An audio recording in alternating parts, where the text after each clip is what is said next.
ഇവിടെ വ്യാജമായി നിരവധി വോട്ടുകൾ ചേർത്തി സ്ഥാനാർത്ഥി അടക്കമുള്ള ആളുകൾ ഇവിടെ സ്ഥിരതാമസക്കാരാണ്, അല്ലെങ്കിൽ ഇലക്ഷൻ കമ്മീഷൻ നിയമപ്രകാരം ഓർഡിനറി റെസിഡൻസ് ആണെന്ന് പറഞ്ഞുകൊണ്ടാണ് ഇവിടെ 10,000-കണക്കിന് ആളുകളെ ചേർത്തിരുന്നത്. അക്കൂട്ടത്തിൽ സ്ഥാനാർത്ഥി ഇവിടെ വോട്ട് ചേർത്തത് നമ്മുടെ തൃശ്ശൂർ കോർപ്പറേഷൻ്റെ മുക്കാട്ടുകര ഡിവിഷനിലാണ്. അത് വോട്ട് ചെയ്ത് അവിടെ തന്നെയാണ്. അദ്ദേഹം മാത്രമല്ല, അദ്ദേഹത്തിൻ്റെ കുടുംബം എല്ലാം അവിടെയാണ് വോട്ട് ചെയ്തത്. അദ്ദേഹം ജനങ്ങളോട് പറഞ്ഞത് ഇതാണ് അദ്ദേഹത്തിന് സ്ഥിരതാമസമുള്ള സ്ഥലം എന്ന നിലയിലാണ് അദ്ദേഹം ജനങ്ങളോട് പറയുകയും അത് ഇലക്ഷൻ കമ്മീഷനോടും അദ്ദേഹം അങ്ങനെ തന്നെയാണ് പറഞ്ഞിരിക്കുന്നത്. എന്നാൽ ഇപ്പോൾ അതേ വ്യക്തി ഇവിടെ തൃശ്ശൂർ കോർപ്പറേഷൻ്റെ മുക്കാട്ടുകര ഡിവിഷനിൽ വോട്ട് നിലനിൽക്കെ അദ്ദേഹം തദ്ദേശ തെരഞ്ഞെടുപ്പിൽ ശാസ്തമംഗലം ഡിവിഷനിൽ വോട്ട് ചെയ്തിരിക്കുകയാണ്. ഇത് ഒരു കേന്ദ്രമന്ത്രി എന്ന നിലയിൽ, MP എന്ന നിലയിലും അദ്ദേഹം ഇലക്ഷൻ നിയമങ്ങളെ പരിപൂർണമായിട്ട് ലംഘിച്ചിരിക്കുകയാണ്. അതിന് ഇലക്ഷൻ കമ്മീഷൻ മറുപടി പറയണം. കേന്ദ്രമന്ത്രി സുരേഷ് ഗോപി, തൃശ്ശൂരിന്റെ MP സുരേഷ് ഗോപി, ആ സുരേഷ് ഗോപി ഇന്നലെ, അതായത് തദ്ദേശ തെരഞ്ഞെടുപ്പിന്റെ 1ാം ഘട്ട വോട്ടിംഗ് തെക്കൻ ജില്ലകളിൽ ഇന്നലെ നടന്നപ്പോ, അതായത് ഡിസംബർ 9 നടന്നപ്പോ, തിരുവനന്തപുരം കോർപ്പറേഷനിലെ ശാസ്തമംഗലം ഡിവിഷനിൽ സുരേഷ് ഗോപിയും ഭാര്യയും വോട്ട് ചെയ്യുന്നതിന്റെ ദൃശ്യങ്ങളും വോട്ട് ചെയ്തതിന്റെ ശേഷമുള്ള പ്രതികരണങ്ങളും ഒക്കെ നിങ്ങൾ എല്ലാവരും കണ്ടതും കേട്ടതുമാണ്. ഈ സമയത്തില് VS സുനിൽകുമാർ എന്ന് പറഞ്ഞാൽ കഴിഞ്ഞ ലോക്സഭാ തെരഞ്ഞെടുപ്പിൽ, പാർലമെന്റ് തെരഞ്ഞെടുപ്പിൽ LDF-ന്റെ സ്ഥാനാർത്ഥിയായിരുന്ന, CPI-യുടെ മുൻ മന്ത്രിയായിരുന്ന VS സുനിൽകുമാർ ഇപ്പൊ പറയുന്ന കാര്യം, അത് തൃശ്ശൂരിലെ തെരഞ്ഞെടുപ്പില് എങ്ങനെയാണോ വോട്ടുകൾ നടത്തിയത് എന്നതിനുള്ള തെളിവുകളാണ് ഇപ്പോ VS സുനിൽകുമാർ പുറത്തേക്ക് വിടുന്നത്. നിങ്ങളൊന്ന് ആലോചിച്ച് നോക്ക്. ഇന്നലെ തിരുവനന്തപുരത്ത് ശാസ്തമംഗലത്ത് സുരേഷ് ഗോപിയും ഭാര്യയും വോട്ട് ചെയ്യുമ്പോ, അതേസമയം നാളെ നടക്കാനിരിക്കുന്ന തദ്ദേശ തെരഞ്ഞെടുപ്പിന്റെ 2ാം ഘട്ട പോളിംഗിന്റെ നാളെ നടക്കാനിരിക്കുന്ന തൃശ്ശൂർ കോർപ്പറേഷനിലെ ഡിവിഷൻ, മുക്കാട്ടുകര ഡിവിഷനിൽ സുരേഷ് ഗോപിക്ക് പാർലമെന്റ് തെരഞ്ഞെടുപ്പിൽ വോട്ട് ചെയ്ത അതേ പോളിംഗ് ബൂത്തിൽ തൃശ്ശൂരിൽ സുരേഷ് ഗോപിക്ക് വോട്ടുണ്ട് എന്ന് പറഞ്ഞാൽ, ഇന്നലെ സുരേഷ് ഗോപി തിരുവനന്തപുരത്ത് വോട്ട് ചെയ്തു, നാളെ സുരേഷ് ഗോപി തൃശ്ശൂരിൽ വോട്ട് ചെയ്യും. മനസ്സിലായില്ലേ നിങ്ങൾക്ക്? നാളെ 2ാം ഘട്ട പോളിംഗിൽ തൃശ്ശൂരിൽ വോട്ട് ചെയ്യും. ഇന്നലെ 1ാം ഘട്ട പോളിംഗിൽ തിരുവനന്തപുരത്ത് സുരേഷ് ഗോപിയും ഭാര്യയും വോട്ട് ചെയ്തു കഴിഞ്ഞു. ഇനി നിലനിൽക്കുന്നു. തൃശ്ശൂർ കോർപ്പറേഷനിലെ മുക്കാട്ടുകര ഡിവിഷനിൽ ഇന്നലെ സുരേഷ് ഗോപി ശാസ്തമംഗലത്ത് വോട്ട് ചെയ്യുമ്പോൾ അതേ വോട്ടേഴ്സ് ലിസ്റ്റിൽ തൃശ്ശൂരിൽ സുരേഷ് ഗോപിയുടെയും ഭാര്യയുടെയും കുടുംബങ്ങളുടെയും വോട്ടുണ്ട് എന്നുള്ളതാണ് ഏറ്റവും അത്ഭുതകരമായ കാര്യം. ഇതാണ്. എങ്ങനെയാണ് തൃശ്ശൂരിൽ സുരേഷ് ഗോപി വിജയിച്ച് കയറിയത് എന്നുള്ളതിന്റെ തെളിവുകൾ കാലം ഇങ്ങനെ നമുക്ക് മുന്നിലേക്ക് ഇട്ടുതരികയാണ്. കാലം നമ്മളോട് പറഞ്ഞുകൊണ്ടിരിക്കുകയാണ്, കേരളത്തിന്റെ മണ്ണ് RSS-നും സംഘ് പരിവാറിനും വളക്കൂറുള്ള മണ്ണല്ല. ഇവിടെ നിങ്ങൾ വിജയിച്ച് കയറിയിട്ടുണ്ടെങ്കിൽ അത് വ്യക്തമായ തട്ടിപ്പുകളുടെ, വോട്ട് കൊള്ളയുടെ അടിസ്ഥാനത്തിൽ മാത്രമാണെന്ന് കാലം നമ്മളോട് പറഞ്ഞുകൊണ്ടേയിരിക്കുന്നു. നിങ്ങളൊന്ന് ആലോചിച്ച് നോക്ക്. ലോക്സഭാ ഇലക്ഷൻ വന്നപ്പോ സുരേഷ് ഗോപിക്ക് വോട്ട് തൃശ്ശൂരിൽ എന്ന് പറഞ്ഞാൽ അന്ന് തൃശ്ശൂരിലെ NDA-യുടെ സ്ഥാനാർത്ഥിയാണ് സുരേഷ് ഗോപി. എന്നാൽ ഒരു വർഷം ഇപ്പുറം, നിങ്ങളൊന്ന് ആലോചിച്ച് നോക്കണം, ഒരു വർഷം ഇപ്പുറം തദ്ദേശ തെരഞ്ഞെടുപ്പ് വരുന്നു. ആ തദ്ദേശ തെരഞ്ഞെടുപ്പിൽ സുരേഷ് ഗോപിക്ക് വോട്ട് എവിടെയാ? തിരുവനന്തപുരത്തെ ശാസ്തമംഗലത്ത്. ആ ശാസ്തമംഗലത്ത് തന്നെയായിരുന്നു ഇത്രയും കാലം സുരേഷ് ഗോപിക്ക് വോട്ട്. പക്ഷേ കഴിഞ്ഞ പാർലമെന്റ് തെരഞ്ഞെടുപ്പ് വന്നപ്പോ സുരേഷ് ഗോപിയുടെ വോട്ട് തൃശ്ശൂരിലേക്ക് വന്നു. സുരേഷ് ഗോപിയുടേത് മാത്രമല്ല, സുരേഷ് ഗോപിയുടേത്, അയാളുടെ ഭാര്യയുടേത്, മക്കളുടേത്, കുടുംബാംഗങ്ങളുടേത്, സഹോദരന്റേത്, സഹോദരന്റെ ഭാര്യയുടേത്, സഹോദരന്റെ മക്കളുടേത്, അങ്ങനെ എല്ലാ കുടുംബാംഗങ്ങളുടെയും വോട്ട്.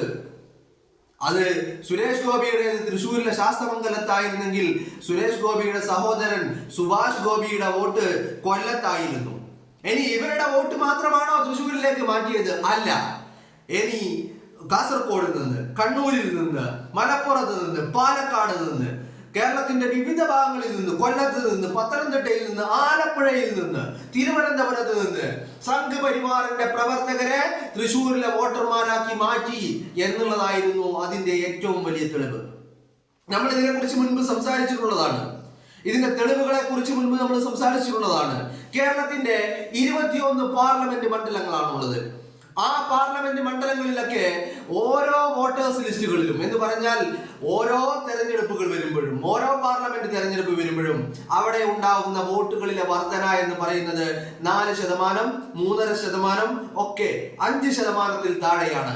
എന്നാൽ കഴിഞ്ഞ 2024 പാർലമെന്റ് തെരഞ്ഞെടുപ്പിൽ തൃശ്ശൂരിൽ വോട്ട് ശതമാനം വർദ്ധിച്ചത് എന്ന് പറയുന്നത് 10% 11% അടുത്ത് വർധനവ് തൃശ്ശൂർ പാർലമെന്റ് മണ്ഡലത്തിലുണ്ടായി.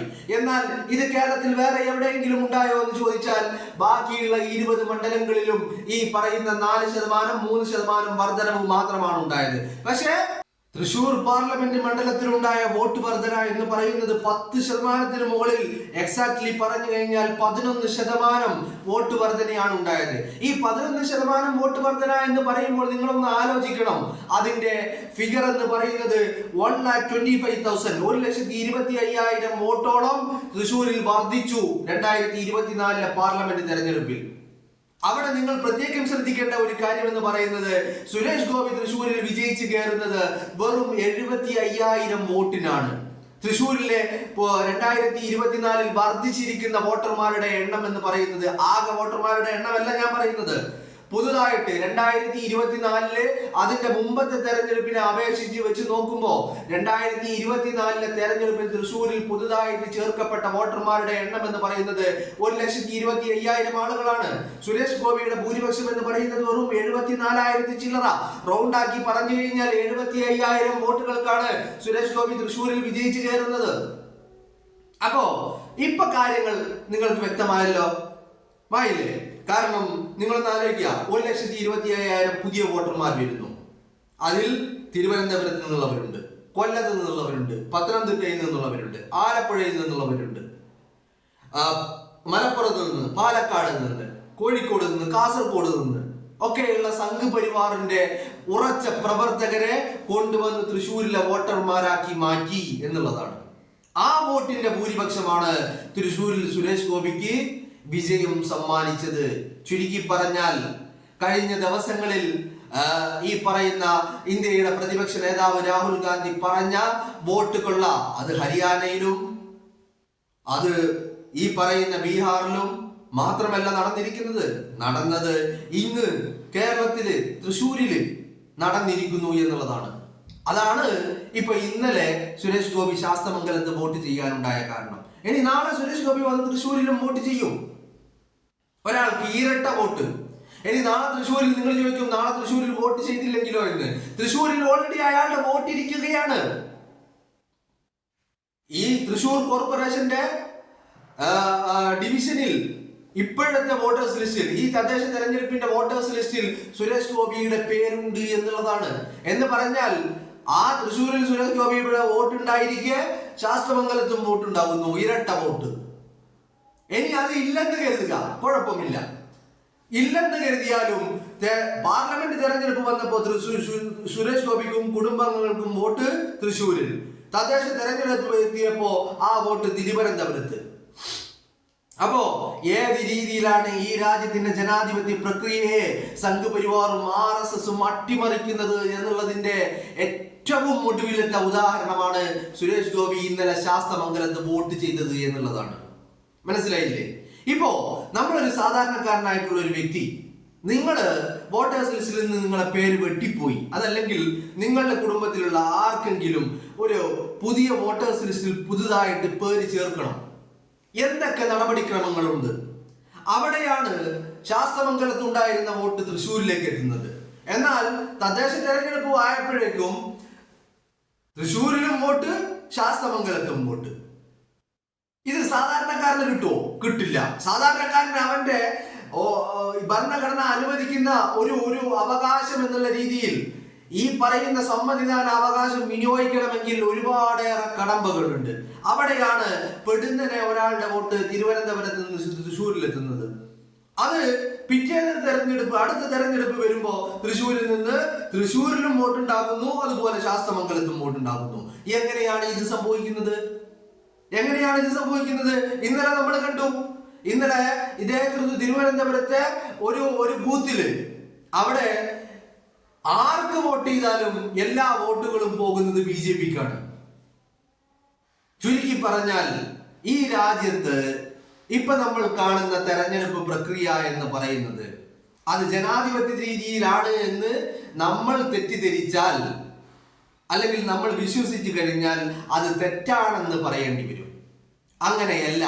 ഈ രാജ്യത്ത് ഏറ്റവും ജനാധിപത്യ രീതിയിലായി നടക്കേണ്ട ഒരു തെരഞ്ഞെടുപ്പ്. ഈ രാജ്യം ജനാധിപത്യ രാജ്യമാണ്, മതേതരത്വ രാജ്യമാണ്, ഇത് ഡെമോക്രാറ്റിക് ആണ് എന്നൊക്കെ പറയുമ്പോ ഇവിടെ അതിന്റെ ഏറ്റവും വലിയ ഉദാഹരണം ഈ രാജ്യത്ത് അധികാരത്തിലേറുന്ന സർക്കാരുകളെ തീരുമാനിക്കുന്നത് ഈ രാജ്യത്തെ ഓരോ പൗരനും ആയിരുന്നു എന്നുള്ളതാണ്. പണ്ട് അങ്ങനെയായിരുന്നു. പക്ഷെ ഇന്ന് അങ്ങനെയല്ല. ഇന്ന് അതിനൊക്കെ തീരുമാനിക്കുന്നത് പല കോർപ്പറേറ്റുകളും അതിന്റെയൊക്കെ അടിസ്ഥാനത്തിലുള്ള ഈ വോട്ടിംഗ് മെഷീനുകളുമാണ്. അതാണ് ഇപ്പൊ നമ്മൾ കണ്ടുകൊണ്ടിരിക്കുന്നത്. ഇന്ന് ഈ തെരഞ്ഞെടുപ്പ് പ്രക്രിയയെ തീരുമാനിക്കുന്നത് ആരാണെന്ന് ചോദിച്ചാൽ അത് ഈ രാജ്യത്തിന്റെ തെരഞ്ഞെടുപ്പ് കമ്മീഷനാണ്.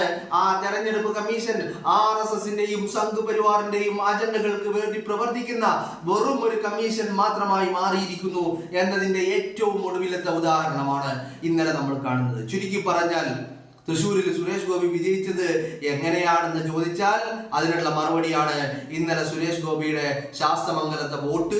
അതോടൊപ്പം ഈ പറയുന്ന തൃശ്ശൂർ കോർപ്പറേഷനിലെ വോട്ടേഴ്സ് ലിസ്റ്റിൽ ഇപ്പോഴും നിലവിൽ ഈ ഏറ്റവും ഒടുവിലത്തെ തദ്ദേശ തെരഞ്ഞെടുപ്പിൽ ഇന്നലെ വോട്ട് ചെയ്ത അതേ വോട്ടേഴ്സ് ലിസ്റ്റിൽ തൃശ്ശൂരിലും സുരേഷ് ഗോപിക്കും ഫാമിലിക്കും വോട്ടുണ്ട് എന്നുള്ള വളരെ വളരെ വളരെ അത്ഭുതപ്പെടുത്തുന്ന ഒരു പ്രവണത എന്ന് പറയുന്നത്.